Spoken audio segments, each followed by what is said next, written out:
Historia de las religiones antiguas, una obra de José María Blázquez, Jorge Martínez Pina y Santiago Montero.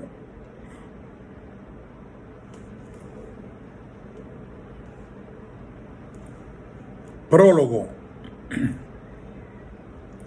Bajo la denominación de Ciencias de las Religiones, los estudios sobre religión y religiones cuentan con una tradición universitaria en países de Europa y América que en algunos casos remontan a finales del siglo pasado. Así, por ejemplo, en el Collège de France de París se dictaba ya el primer curso de cultos no cristianos, pocos años antes de que en 1886 fuera creada la quinta sección de l'École pratique des hautes études de la Sorbona, correspondiente a las ciencias religiosas. Por entonces, dicha materia comenzaba a ser impartida regularmente en las universidades de Leiden, Oxford y Copenhague, y algo más tarde en Roma.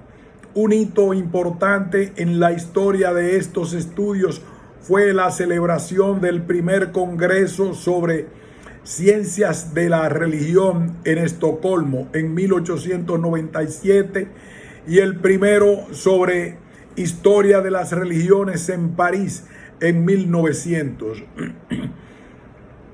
La publicación de la Revue de Religion, fundada en 1889 y poco después de la célebre Encyclopedia of Religion and Ethics,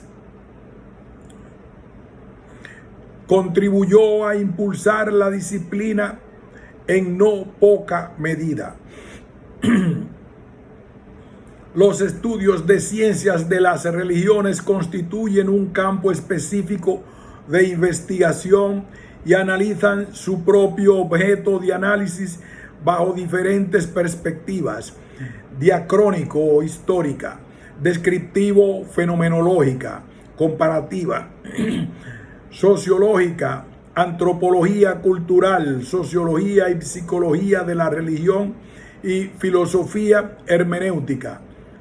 El estudio de las religiones ha sufrido un proceso de fragmentación en disciplinas desconectadas unas de otras, razón por la cual tiende todavía tímidamente a promoverse un estudio interdisciplinar de la religión de las religiones. Ello contribuye no solo a conocer la naturaleza y desarrollo histórico de las mismas, sino que aporta un notable caudal en orden a la comprensión del hombre y de la sociedad en el pasado y en el presente. Un ejemplo de ello lo constituye la historia de las religiones, que tiene como objeto las manifestaciones en la universidad del tiempo y del espacio, de aquella actitud humana que calificamos de religiosa.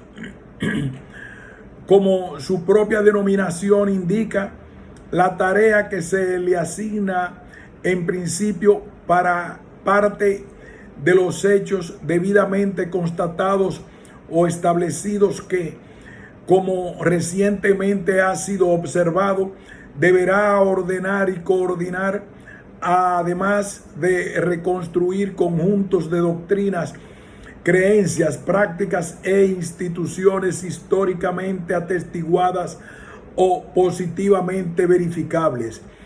Esta disciplina utiliza un método propio, el método histórico comparativo, cuyo cometido es buscar los procesos y los ambientes culturales en los que los hechos son reales y como tales objeto de historia. Sin embargo, una vez determinados y examinados en su diversidad y particularidad, hechos y sistemas religiosos exigen ser confrontados entre sí, comparados, buscando así, como ha sido apuntado, la acción que hayan podido ejercer los unos sobre los otros, intentando separar los rasgos o elementos parecidos, análogos o comunes. Aún estamos lejos de que el uso del método comparativo llegue a generalizarse, y el estudio de la religión suele casi siempre realizarse desde el marco de la civilización en la que ésta nace. Pero por lejano que esté, debemos confiar en que llegará el momento en que los investigadores de esta disciplina utilicen lenguajes y metodologías comunes que permitan explicar cada religión menos en sí misma que por referencia a su formación. La historia más reciente pone continuamente de relieve la importancia de la religión como factor político y social, y la consiguiente necesidad de impulsar el estudio de esta disciplina, ya que el conocimiento científico del hecho religioso es imprescindible para la comprensión de la cultura de los pueblos. En España, la situación de estos estudios es todavía muy incipiente, si bien es preciso reconocer avances importantes en los últimos años, tales como la inclusión de asignaturas relacionadas con la historia de la religión en los nuevos planes universitarios, la creación del Instituto de Ciencias de las Religiones en la Universidad Complutense de Madrid, o la reciente constitución de la Sociedad Española de Ciencias de las Religiones. Las carencias existentes no se corresponden, no obstante, con la reclamación de los estudios sobre religión que demanda nuestra sociedad y a la que pretende de forma muy modesta atender la presente obra. Primera parte, Oriente. José María Blázquez. Capítulo primero. La religión sumeria. Los sumerios procedían probablemente del norte de Mesopotamia y se instalaron en la región meridional del país. Hablaban una lengua no semita. Pronto los acadios, que eran semitas llegados del desierto de Siria, penetraron poco a poco en el territorio de Sumer y se fueron fusionando lentamente con los sumerios. Hacia el año 2375 a.C., Lugalzagi de Umma unificó la mayoría de las ciudades, templos. Poco después, Sargón de Akkad impuso su hegemonía, pero la civilización sumeria pervivió, ya que los reyes sumerios se proclamaron tributarios del nuevo conquistador. El imperio de Sargón I fue destruido después de un siglo por los Guti, que normadeaban por la región del Alto Tigris. Un siglo después, los monarcas de la tercera dinastía de Ur lograron deshacerse de los Guti, inaugurando un periodo que coincide con el siglo de oro de la civilización sumeria.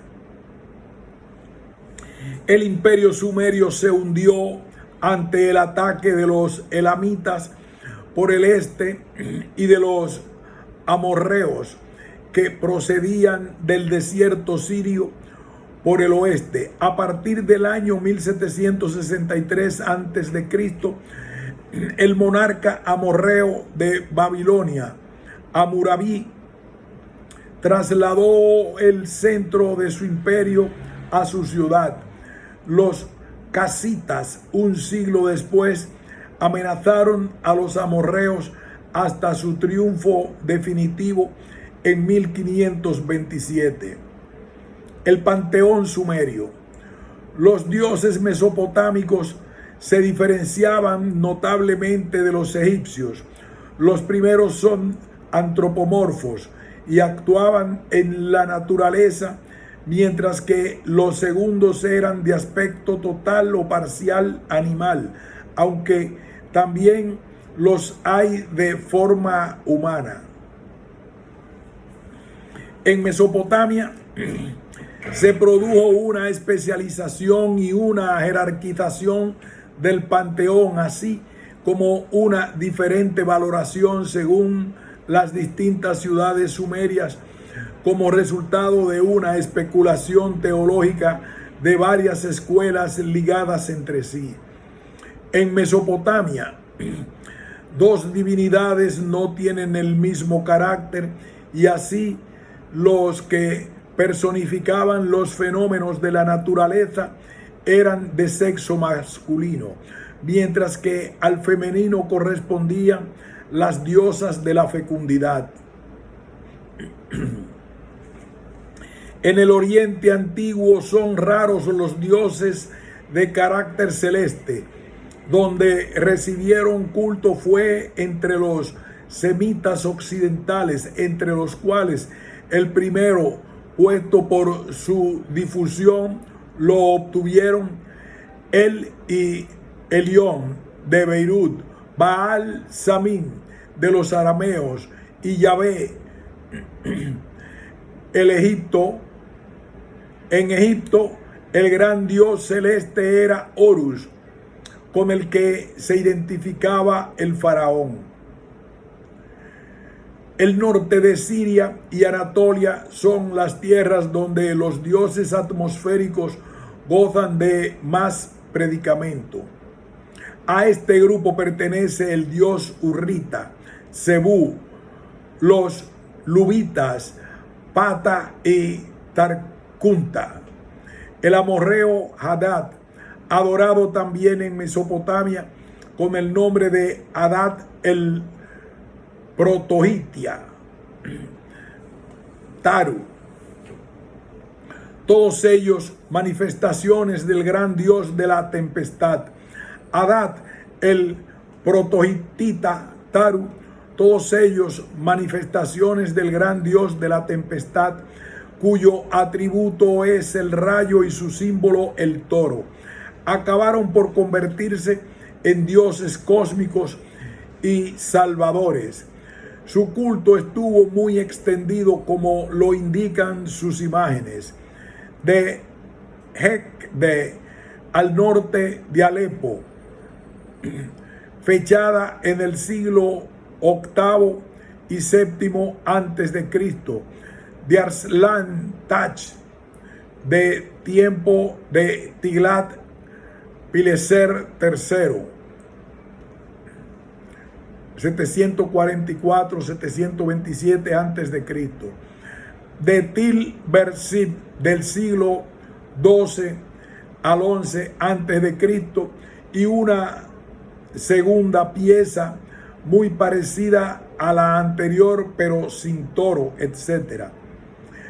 La escultura glíptica y la arquitectura son las únicas fuentes de la religión sumeria para el período protohistórico, que ya la escritura comenzó hacia el 3000 antes de Cristo. Después de esta fecha, además de las tres fuentes anteriores, las inscripciones votivas de los soberanos y de fundación así como las tablillas de carácter económico que mencionan ofrendas religiosas, los signos, lamentaciones, augurios y los textos religiosos, aportan datos muy preciosos sobre la religión sumeria. Fuente importante para la teología sumeria son las listas de los dioses, como la de Fara, 2600 a.C., la de Abu Salabik, 2550 a.C., la de Nippur, 1900 a.C., la de Isin, 1900 a.C., la de Larsa, 1800 a.C., y la de Babilonia, 1200 a 600 a.C. Las dos primeras datan del período sumerio.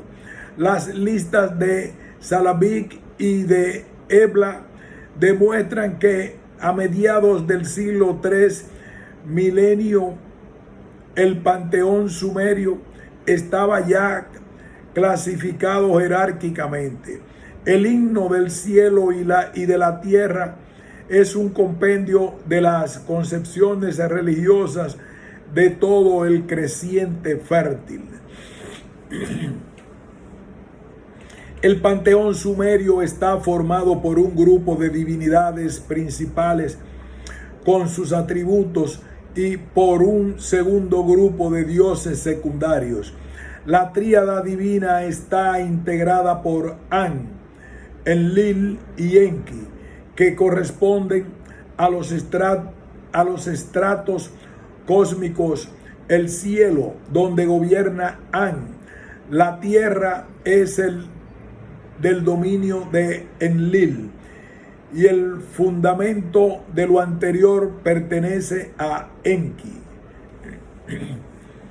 En la mentalidad sumeria estaban siempre presentes los aspectos masculino y femenino.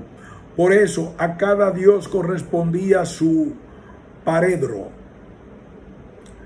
La paredra de An era probablemente la tierra. An fue venerado en Uruk. Su nombre significa el cielo y su símbolo era la estrella. Se le atribuía el número 60, base del sistema aritmético sumerio. A Enlil, cuyo número era 50, se la consideraba el señor del aire y residía en una montaña entre los vientos.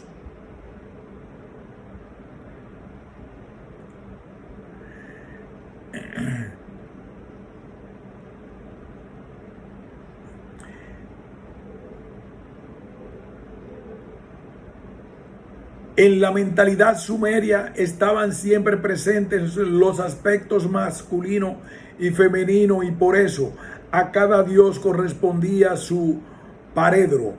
La paredra de An era probablemente la tierra. An fue venerado en Uruk. Su nombre significa el cielo y su símbolo era la estrella.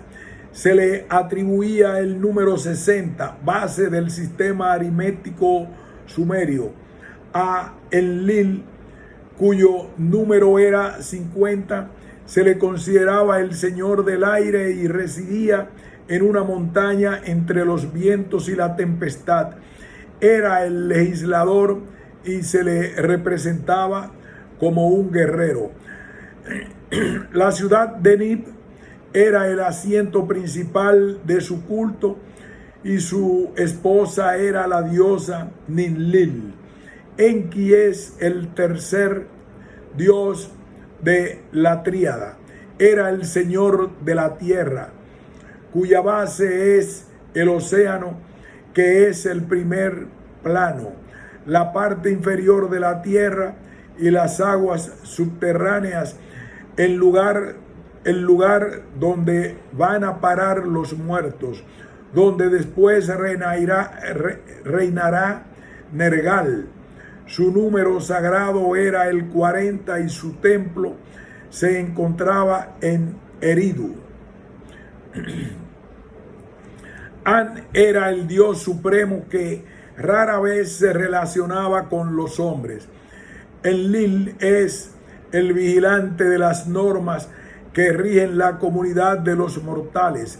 Siempre estaba preparado para enviar el diluvio a la humanidad. Enki es la justicia, el equilibrio y la inteligencia dinámica. Favorece la colaboración entre los dioses y los hombres. Asimismo, este Dios sugiere la construcción del arca para salvar animales y una familia humana. La segunda tríada es de carácter astral y está formada por Thuen, con la luna como símbolo. Ud, representado por el sol, y la diosa Inanna, cuyo símbolo es la estrella de la mañana. Estos astros eran la representación sumeria del mundo. Sus giros medían el tiempo y contribuían a la conservación del universo. Esta tríada era una segunda manifestación de la luz encarnada en An. En la mitología sumeria, An es el padre de Thuen y de Ud, teniendo a veces por hijo del anterior y un hermano de Inanna. Los números de estos dioses eran 30 para Thuen, 20 para Ud y 15 para Inanna. Thuen era llamado también Nanna, cuyo primer elemento significa Señor del conocimiento, y el segundo Señor del cielo. Su esposa era Ningal, la gran señora, y su lugar de culto, la ciudad de Ur.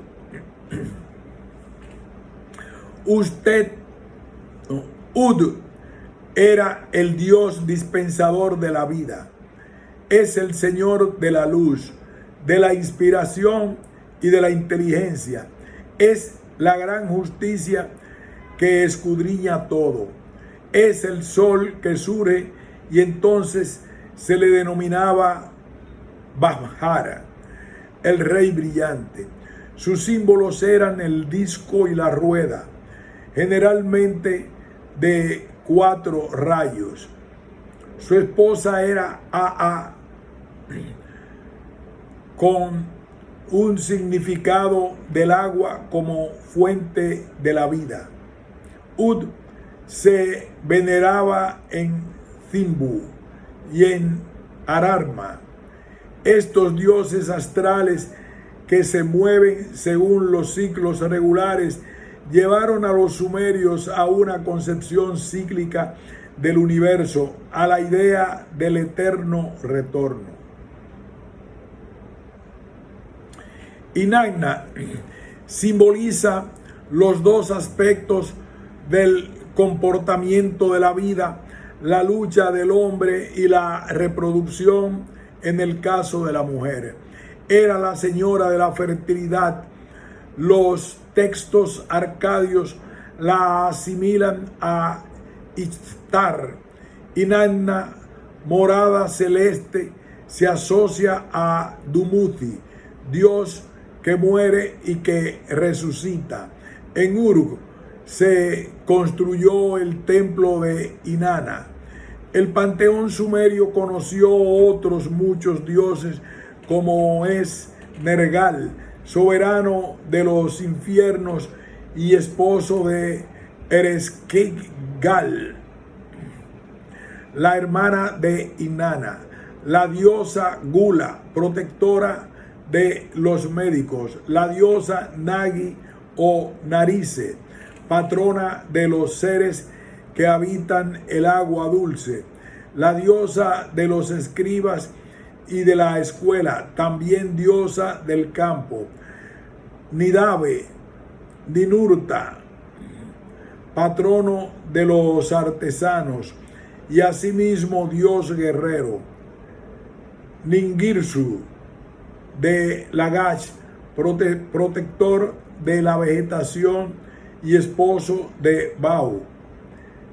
Esta mitología no estaba reñida con el buen conocimiento del cosmos y de la naturaleza por los sumerios. La religión sumeria hunde sus raíces en una etapa muy anterior, característica de la religión. La religión sumeria hunde sus raíces en una etapa muy anterior. Característica de la religión sumeria es la concepción antropomórfica de los dioses, demostrada por el vaso cultural del Uruk III, en el que se representa a la diosa Inanna bajo forma humana. Los dioses del panteón sumerio son cerca de 500.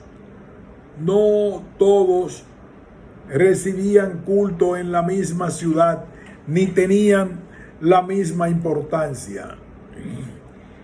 Los sumerios desconocían un panteón unitario debido a la estructura política de sus diferentes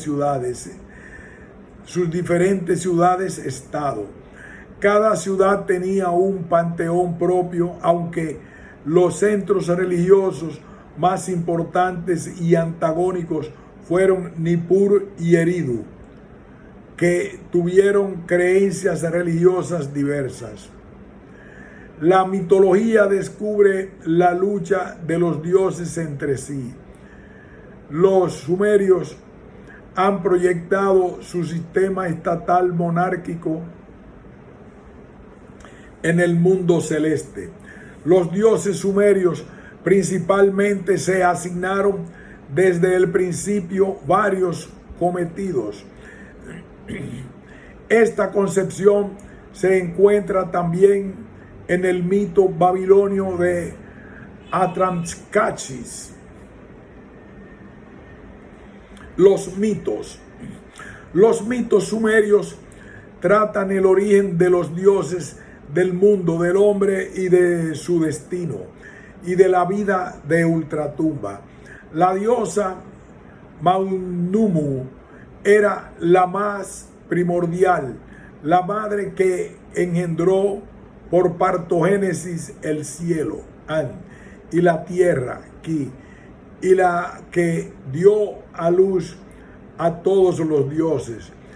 Esta primera pareja se unió en matrimonio sagrado. De su unión nació Enlil. En cuanto al origen del mundo, los mitos sumerios rara vez tratan del origen del cielo y de la tierra. Las dos escuelas teológicas de Nippur y de Enridu tienen concepciones diferentes.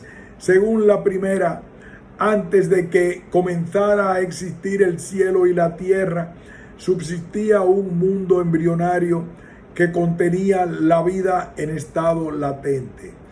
De estos fueron engendrados An, el cielo, y Ki, la tierra. La teología de Nippur aceptaba tres principios vitales: cielo, agua y tierra, que están en el origen del mundo divino. La teología de Eridu ofrece un sistema más sencillo y coherente. Admite un doble principio vital de todo: el agua dulce, Atsu, y el agua del mar, Tiamat. De su unión se originaron el cielo, la tierra y el agua, que engendraron a Enlil y a Enki. Sobre el origen de los otros dioses se tienen pocos datos. La mitología sumeria es pobre en alusiones cosmogónicas. Algún fragmento señala que Enlil preparó a sus padres, An se llevó el cielo y Enlil se llevó la tierra. La teología de la escuela de Enridu no se interesa en la constitución del universo, al revés de la de Nippur. Después de que Enlil separó el cielo y la tierra, pudo formar el firmamento. De su unión con Enlil se engendró el dios Nanna, la luna y otros dioses. Dos mitos cuentan: uno, el matrimonio del dios de Nippur con la hija de Nambar-Segenu, y el otro, del dios con la diosa. Enlil se unió 3 veces con Ninlil, que dio a luz sucesivamente a Nergal, Ninarthu y a Erbilulu. De la unión del primer hijo de Enlil, Suen Achimbabar, con Ningal, nacieron Utu, el dios Sol, e Inanna, la diosa Venus, con cuyos nacimientos se organizó el firmamento. Después, Enlil hizo que la tierra produjese plantas y animales.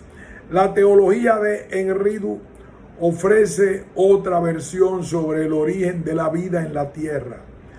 En el mito de Enki y Ningursak, Enki, el agua dulce, dejó en estado a la tierra. De esta nació la diosa Nimu, la vegetación, y uniéndose después con la hija engendró Nincurra, la fibra, y de esta Utu, el tejido. Por generación brotan las plantas. En la teología de Enridu, la fuerza vivificadora es el agua dulce, y en la que Nippur, el aire.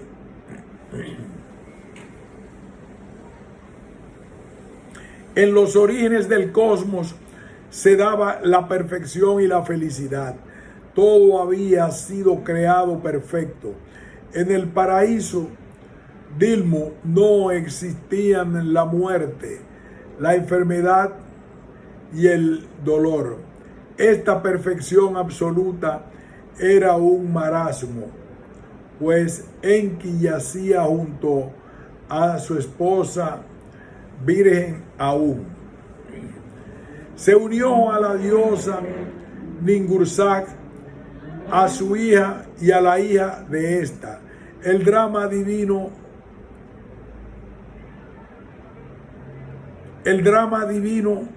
viene noticiado por el hecho de comer Enki ciertas plantas antes de haberles asignado su función. Disgustada, Ningursak afirma que no mirará más a Enki hasta que muriese. Enki se debilita progresivamente. Finalmente su esposa le sana. En este mito, el tema paradisíaco va unido a una teogonía, un drama en el que se castiga al Dios creador, que se debilita poco a poco. Su falta estuvo a punto de liquidar su creación. El mito indica también la naturaleza mortal de los dioses. Los sumerios se interesaron más que en el tema del origen del cosmos en su organización. En el mito de la gesta de la Ninurta, el hijo de Enlil organizó el mundo después de destruir las fuerzas malignas. En el mito Enki y la organización del mundo es obra de Enki, pero por largo. En el mito Enki y la organización del mundo. La organización del mundo es obra de Enki, pero por encargo de Enlil. 4 versiones diferentes de Enki, pero por encargo de Enlil. 4 versiones diferentes explican en la mitología sumeria la creación del hombre. Según una versión, el hombre, al igual que las plantas, brotó de la tierra. Según otro mito, otros obreros divinos modelaron al hombre de la arcilla y luego Mamu modeló su imagen y Enki le dio vida. En un tercer mito es la diosa Anuru, la creadora de la humanidad. En el cuarto mito, el hombre fue creado de la sangre de 2 dioses. El hombre fue creado para el servicio de los dioses. Ese servicio era el culto y en cierto modo compartía con ellos la naturaleza divina. Las solemnidades de la construcción de los templos y del Año Nuevo tenían una estructura cosmológica. Los hombres no eran esclavos de los dioses, sino sus colaboradores y también sus imitadores. El hombre ha sido creado para reemplazar los dioses en el trabajo de la tierra. Antes de la creación del hombre, los dioses se proclamaban, antes de la creación del hombre, los dioses se procuraban los alimentos trabajando la tierra. Los sumerios, al revés de los acadios, juzgaron positivamente el trabajo de la tierra, que consistía principalmente en la agricultura y en la construcción de templos. Los dioses crearon los cereales y el ganado para sacar al hombre del embrutecimiento. En la fiesta de Año Nuevo, los dioses fijaban la suerte del año que comenzaba. Estos decretos divinos determinaban el destino de todo tipo de seres.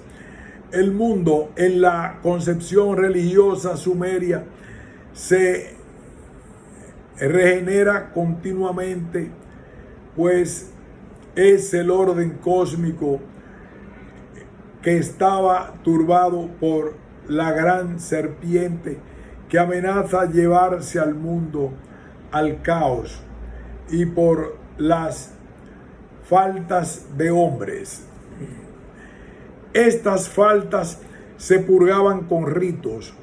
La fiesta de regeneración del mundo era solemnidad del Año Nuevo, según el ciclo del eterno retorno. Un rito fundamental de esta fiesta era el hieros gamus entre los dioses de la ciudad, representados por sus imágenes,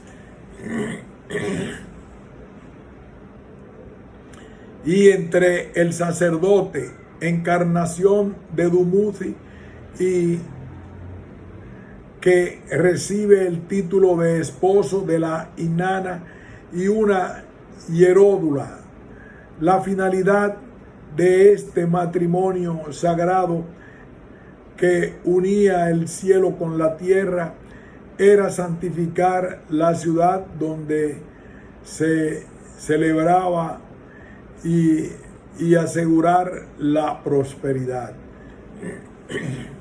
La construcción de un templo se consagraba con ritos importantes. Era una repetición de la cosmogonía, pues el templo, que era el palacio del dios, representaba la imago mundi.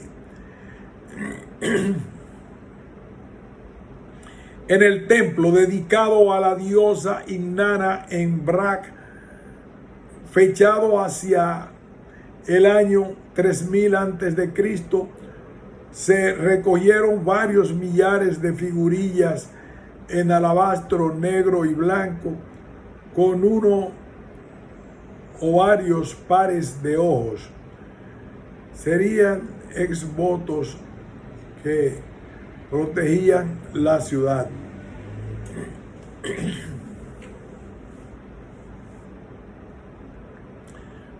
Según la mitología sumeria, después de la creación del hombre, un dios fundó 5 ciudades y las convirtió en centros de culto. Los dioses comunican a los hombres los planos de las ciudades de los santuarios. Estos planos preexisten en el cielo.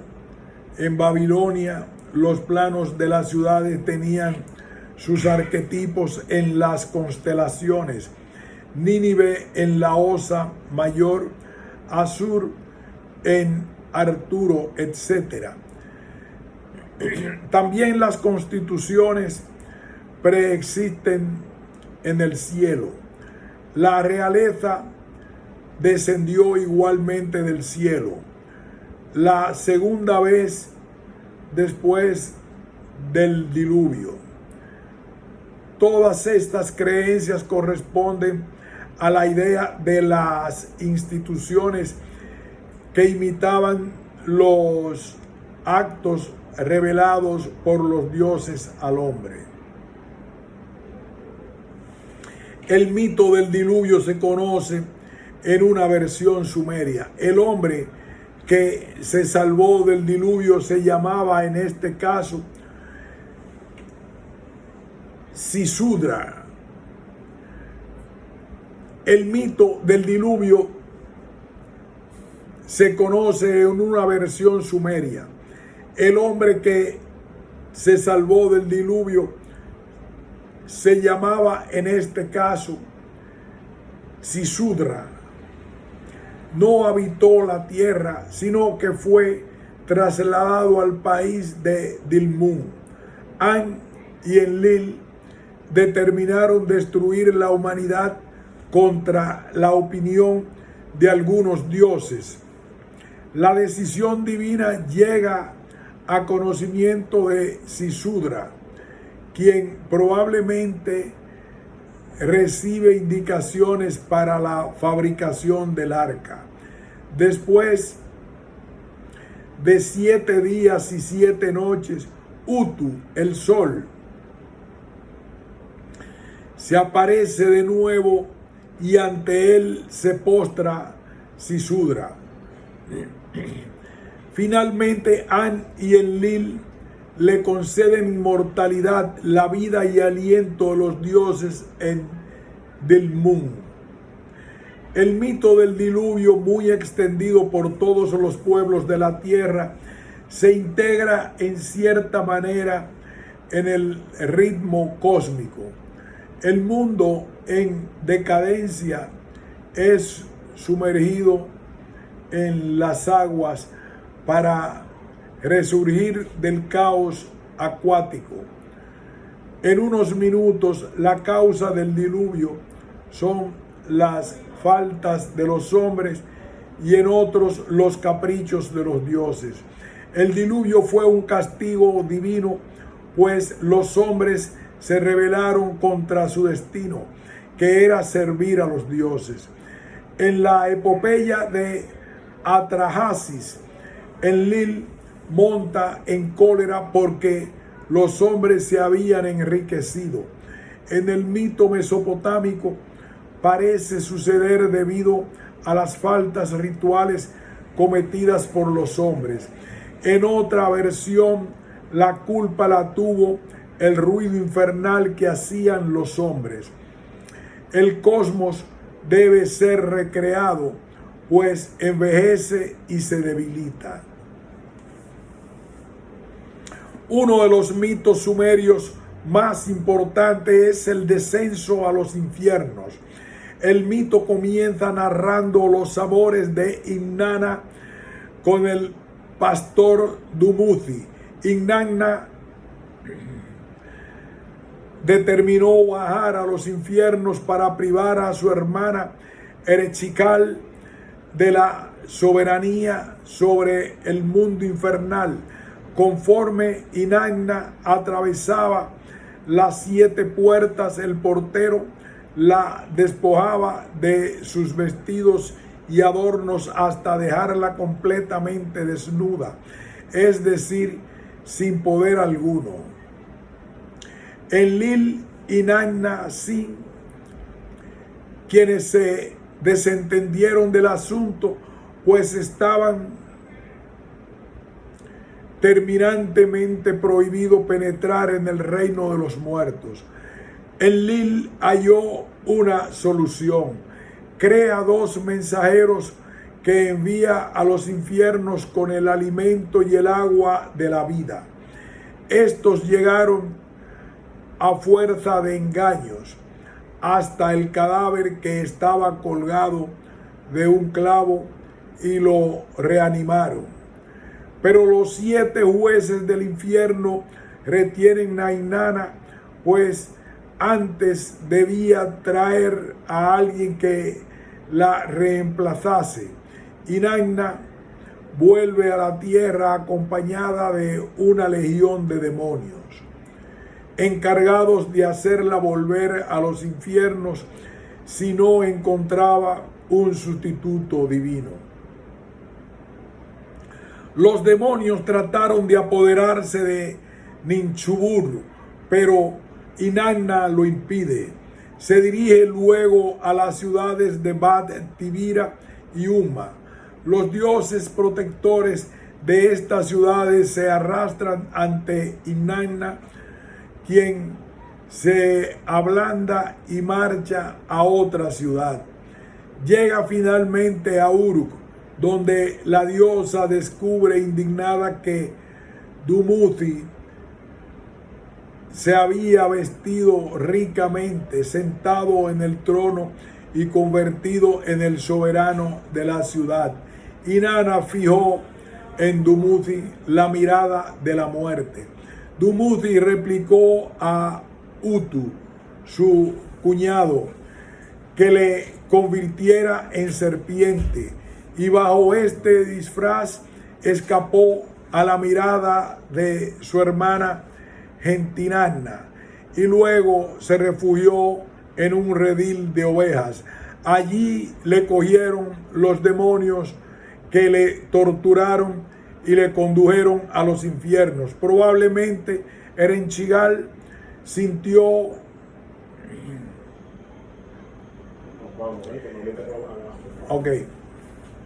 bien, aquí hacemos una pausa y continuaremos con este importante relato histórico religioso.